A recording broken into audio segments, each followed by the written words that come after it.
G'day guys, you're back with Miracle Max. Today in the workshop we have a VZ Commodore with a miss or hesitation under acceleration. What's wrong with it? I don't know. Let's check it out together.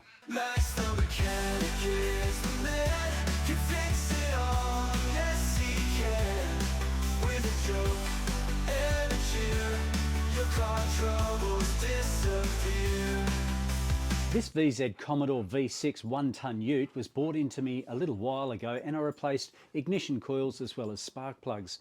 It had been done, I should say, at another workshop, and they used inferior parts which ultimately failed. I'm hoping that the parts that I have fitted haven't failed, but what's the reason behind this miss? What should we do first? Well, let's chuck on the scan tool.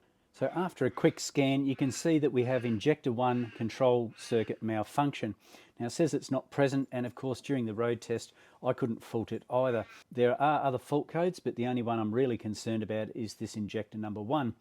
Now keep in mind, where are the injectors kept? That's right, they're kept under this cover here. Now if we're to remove this cover, we're none the wiser. In fact, 9 times out of 10, if we even just do the ignition coils and spark plugs, the plenum chamber or intake, part of that intake system has to come off. So the injectors are right there in the center. How the heck do we get to those? By having a look at a wiring diagram, this one here is on auto data, we can establish what wire is what. And as you can see, number 1 injector over here is listed as a Y31, and the color is a brown blue wire. And of course, the positive on that side, this is switched by the ECM, the negative side, and there's a constant power feed over here.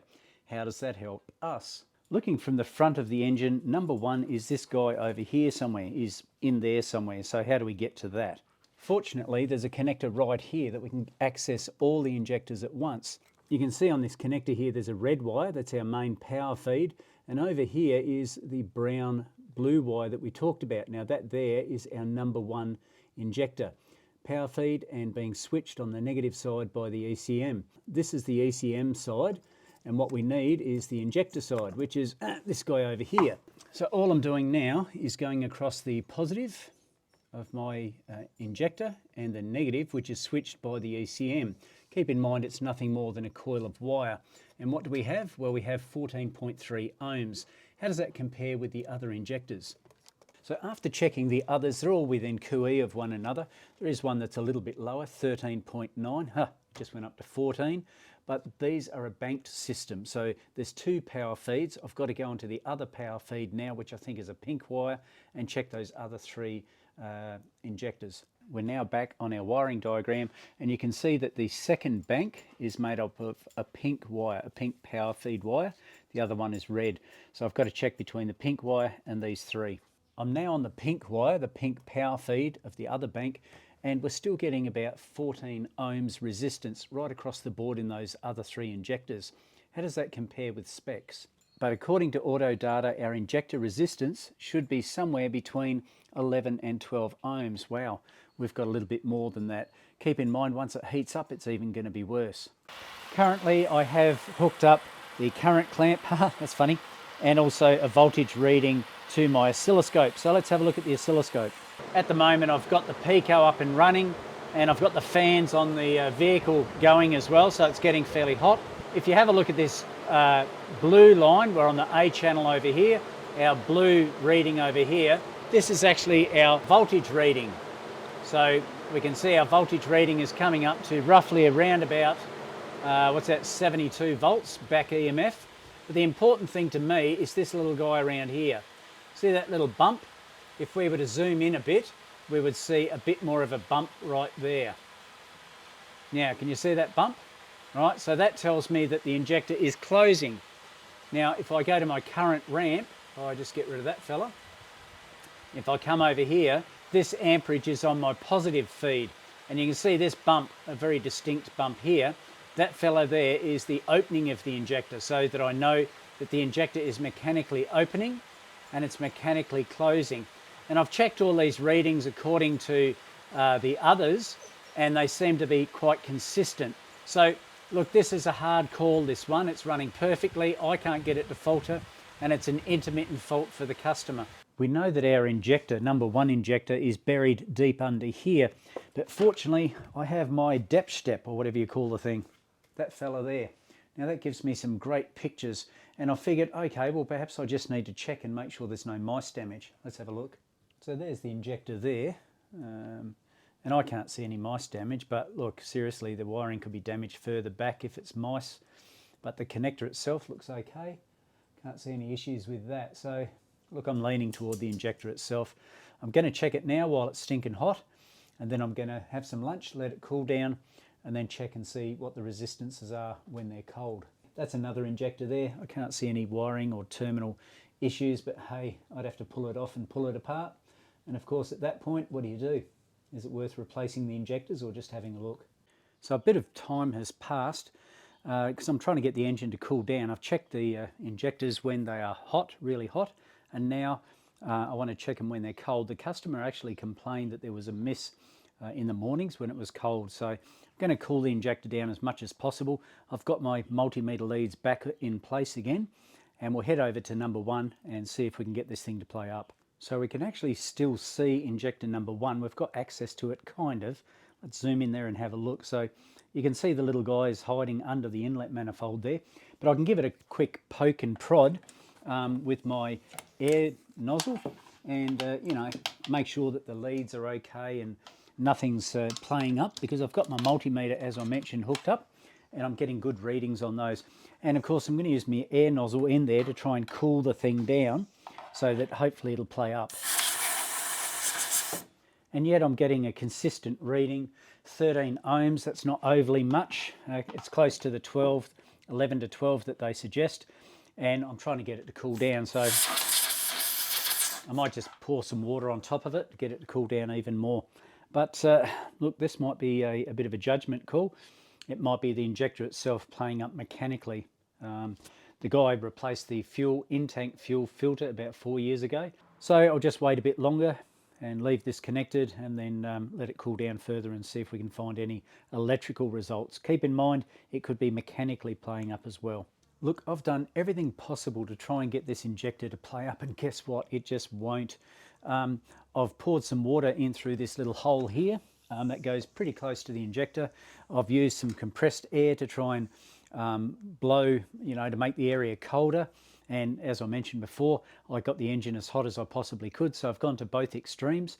And as you can see on my multimeter over here, we're looking at about 13.2. So I'm going to chuck in some injector cleaner and give the customer the option of replacing the injectors, which is considering, or just seeing how it goes. I'll clear all the codes and see if it plays up again, but I'll chuck in some injector cleaner. Who knows, it might work, it may not. Here is a strange turn of events. It's just started to miss, but I've done those resistance checks, which indicates that the circuit within the injector, so the positive down to the negative, down to ground, or back to the ECU I should say, is complete. Let's have a look at the engine. Clearly got a miss there, you can hear it as well. Looks pretty rugged. Once again, I've got my current clamp going to the power supply to 3 injectors, and I'm back probing the switching wire which goes off to the ECU to be grounded on my number 1 injector there. Have a look at the pattern on the oscilloscope. You can see that we've got voltage going through it. It's not been triggered there. Oh, it just came back. There it is. Damn it. I was hoping that we could see my triggering point disappear, which it did. It's just getting too hot. So what does that tell us?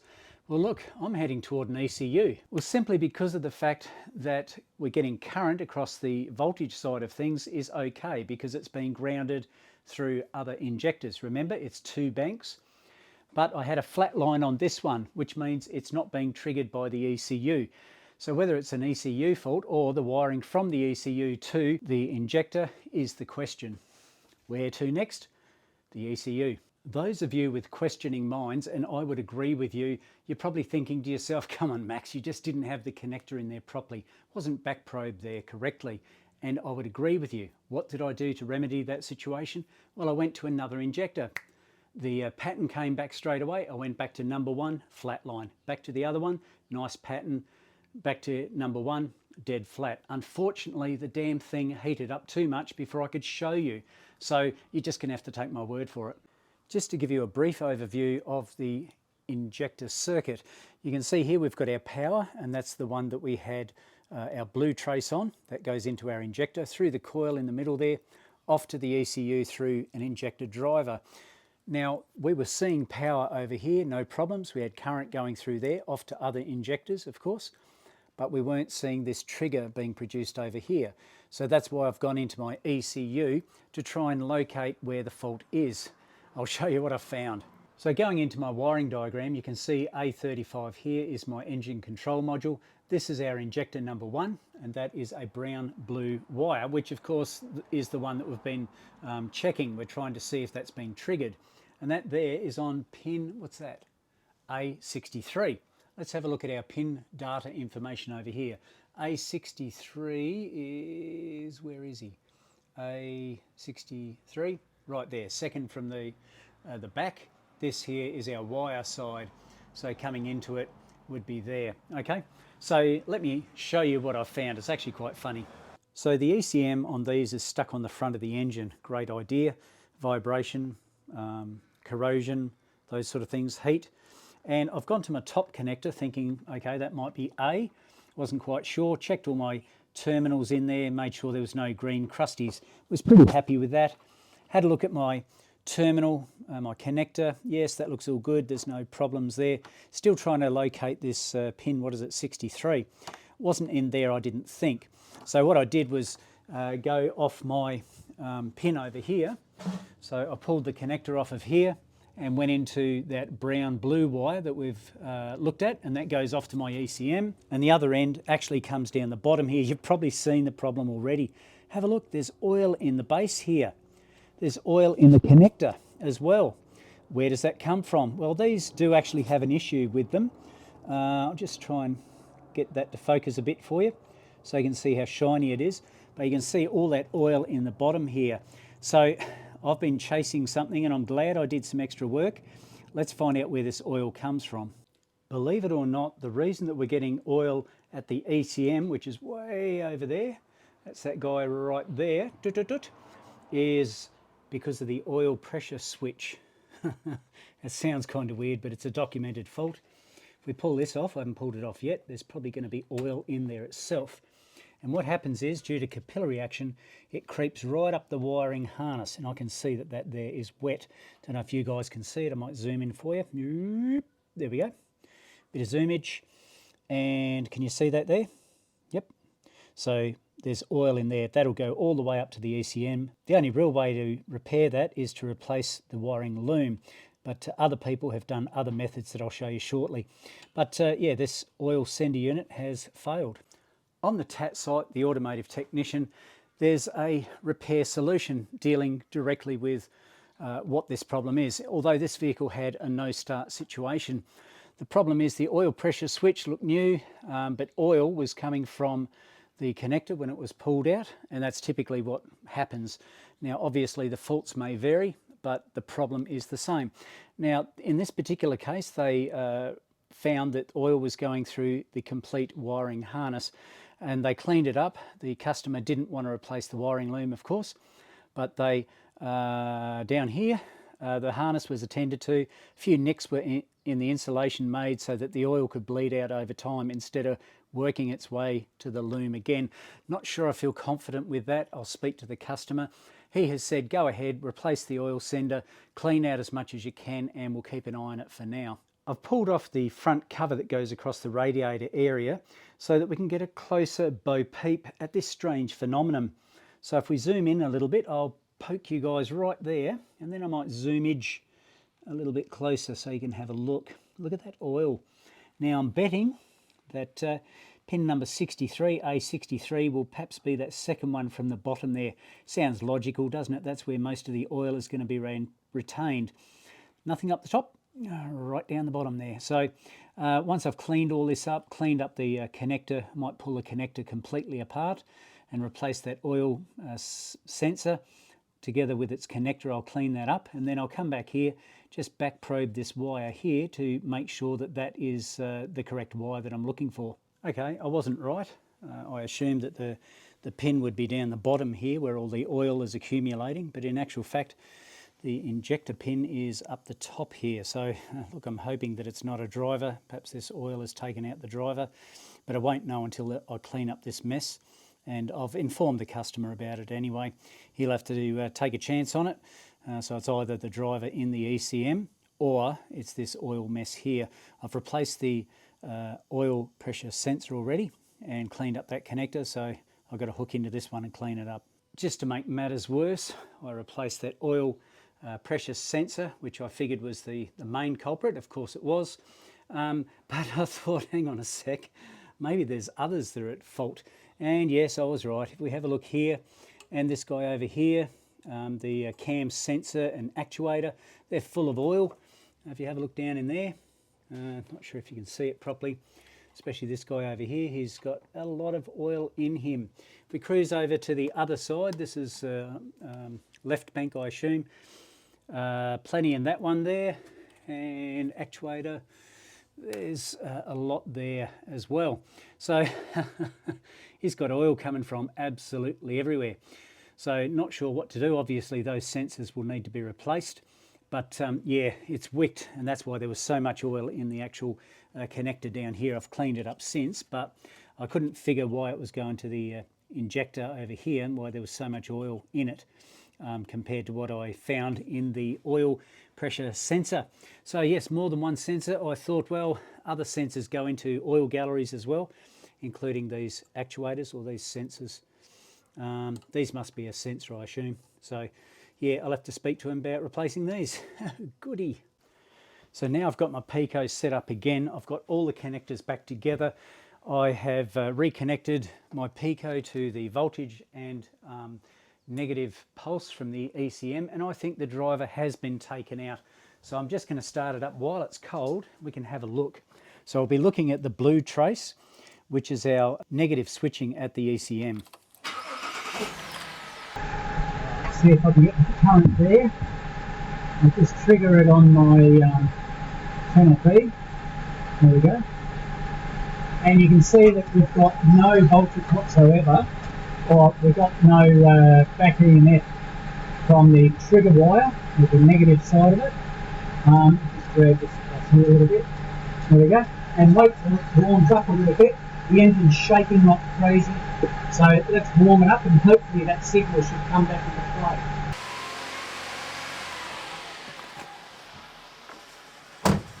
It may be fully fritzed now. That might be the end of the story, hey? We can clearly see that that injector is not firing, so it looks like it's the driver in the ECU, guys.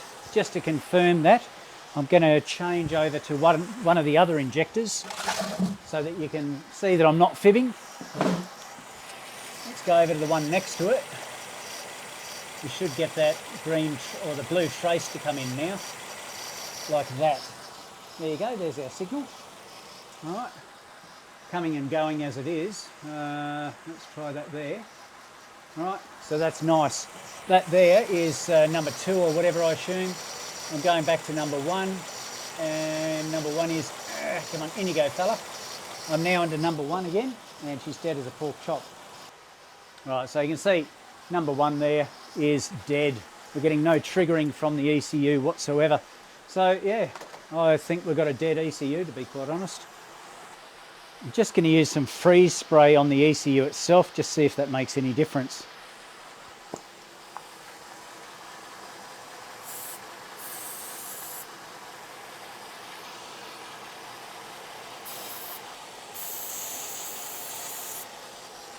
Nope, no difference.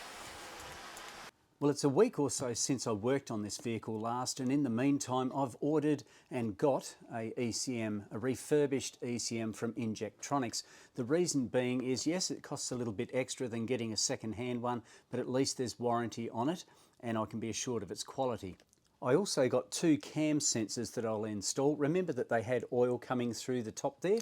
I did replace the oil sender unit one, and oil was coming through that, but there certainly wasn't as much as what I found in the cam sensors. Common fault for this guy, for the oil sender, not so much for this one. I haven't heard of this before, but these will be replaced today as well. So this little ECM, which controls the engine control module as well as other features, is a tiny little guy, but he packs a punch. Now this here is a refurbished one, which means it's an exchange unit. I have to send that guy back to Injectronics. They'll fix it up and they will on-sell it to someone else after it's been repaired and guaranteed. So what do I need to get this guy into the vehicle itself? This ECM is already pre-programmed for the VIN of this particular vehicle, but there's still a few things that I need to do. It's called linking.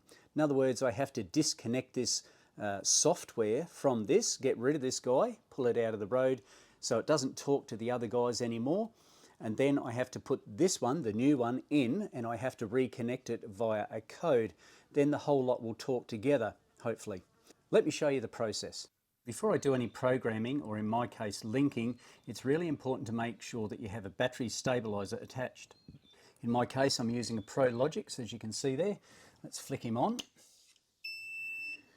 And that'll fire up. That now gives us a supply voltage over here, and I can set whatever voltage I want to make sure that it will supply a constant voltage while I'm doing programming. I don't want voltage to drop. You can cause all sorts of havoc with computers, and sometimes they even turn into bricks. Not on my watch. So that's now ready to go. That's in the supply stage, and that will give me a constant 13.4 volts at the battery at all times. Just to double confirm my diagnosis before I fit the ECM, on Injectronics site there, you can see that the control module. Now if you scroll down here, you can see some of the faults. We've got our injector number 1 malfunction there, and our injector circuit fault, and also a fuel gauge error warning on the dash. Let's have a look at that. You can see the gauge is low, but does that mean that it is accurate? The customer was complaining that he couldn't really tell the fuel gauge or the level of the fuel, and this might be another symptom of a faulty ECM. I'm using the G-Scan 3 at the moment simply because I couldn't get the Autel to give me what I needed. Now, whether that was my fault or perhaps it doesn't use that feature, I'm not quite sure. But I'm in the V6 area, and as you can see, under special functions. Now the beauty here is that I can actually read the pin as well, the locking code that I need. You can see it go to OK, it'll give me the calibration software, etc. Hit OK, and I've got my number written down there. That number is important to me, so I can OK that, and then I can exit out there. So what I need to do is to come up to come on fella, there you go. Just scroll that section up there, and as you can see, it says reset ECM. Now what I want to do is unlock them from the other units that we're working with. So it talks to the PIM and the BCM and other ones as well. So we unlock them, we physically unlock them, and then we put the new one on, and then we can lock them or link them back together again. So let's unlink this one. So we're going to reset the ECM. Blah, blah, blah, blah. This function is only used. You want to reset. Okay. Input the security code. I can input that. And we can OK that. So that beeping tells me that I have successfully unlinked it from the rest of the electronic control units. So now I can change over my ECM and then link them all back together. All that needs to be done now is that old guy over there that's causing all the havoc needs to be replaced with our refurbished one. Then we can relink them. And while I'm here, I'm going to do those cam sensors. And if we just zoom in there, you can see how much oil is in the old ones. You know, quite moist in there. And I've cleaned out the wiring loom. I'm happy that the wiring loom hasn't come through onto the ECM anymore. So I don't know if we can get down that far or not. Where are we there? If you want to focus, there's no oil in there. Whoops, there's no oil in there now. And that's a space of, you know, a week or whatever. So it hasn't wicked back up there currently, but I do want to clean up these or replace these cam sensors and clean up the wiring accordingly. So that will hopefully get everything up and running and retain or look after that new ECM. I've replaced the ECM now as well as those two cam sensors. So now all I have to do is relink it. And yes, this fella does not want to focus for us today. The ignition is turned off. We can OK there. Right, our next step is to turn the ignition on. As you can see, turn our ignition to the on position. Right, we're now on. What's our next step? Go to OK, completed, very good. So I'm now reconnected. I want to reset my ECM. I want to relink those two together again, the new one as well as the old system. We've got to combine the two. Reset ECM. We want to reset it. Yes, we do. Input our code once again. I'm going to hit the OK button and hopefully that should now link. Ignition is on. OK it. Completed. So fingers crossed this thing should start, no problems. Look, this is really coming out of focus, isn't it? I apologise for that. Let's see if this thing starts and runs correctly. Why do I have a no situation? It's not linked properly. The last thing that you want on a Friday afternoon is stress. You just want a cruisy afternoon to get things done. This VZ Commodore, however, is not stress-free. I've tried it with the Autel Maxi Sys, didn't work. I tried it with the G-Scan 3, didn't work. I contacted the helpful guys at Injectronics and they told me that a lot of the scan tool software has been erasing a lot of these things. In actual fact, with the G-Scan 3, I was able to unlink the old one, but then the software changed halfway through and I couldn't relink it. So what have I done? I've gone old school. I was able to borrow a scan tool from a local business that I get along well with. We're going old school here, we're going the old Snap-on Solaris. That allowed me to link the old ECM, so I'm hoping that I can now link up the new one and get this thing up and running. I've now got the old ECM back on there and I've relinked the old one back onto it through this and it starts and runs, whereas before it didn't with the new one. What a headache on a Friday afternoon.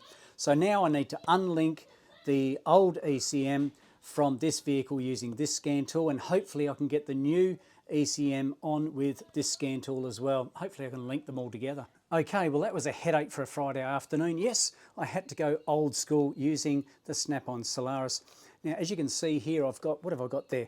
ECM reset, that's what I had to do to unlink the thing, but then to relink the thing I had to scroll down a little bit, dump, that guy there. So I had to do my PIM to my ECM connection and that got the thing up and running. That really messed with my head for a while, but fortunately the old school thing came through.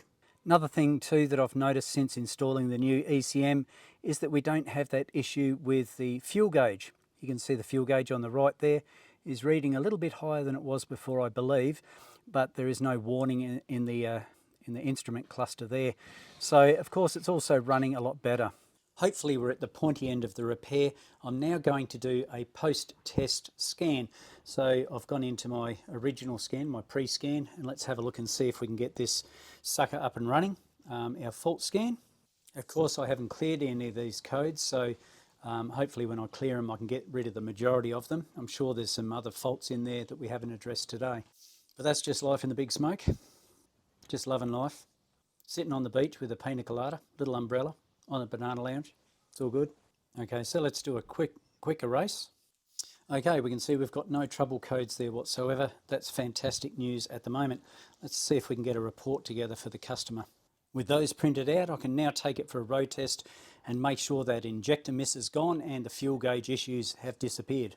I'm sure that the customer will be happy with the results. After a road test, I did another system scan and only those two fault codes with regard to the instrument cluster. It wasn't the diagnosis that was the main headache, it was just simply linking a pre-programmed ECM to the vehicle itself. Software issues galore, going old school was the solution. I hope you got something from the video today, guys, and if you haven't already, please subscribe to the channel, give it a like and feel free to comment down below. Don't forget about that notification bell, of course. You don't want to miss any future videos. Hey, you can catch up with us on Instagram as well as Facebook. So until next time, guys, this is Miracle Max signing off. I will catch you later.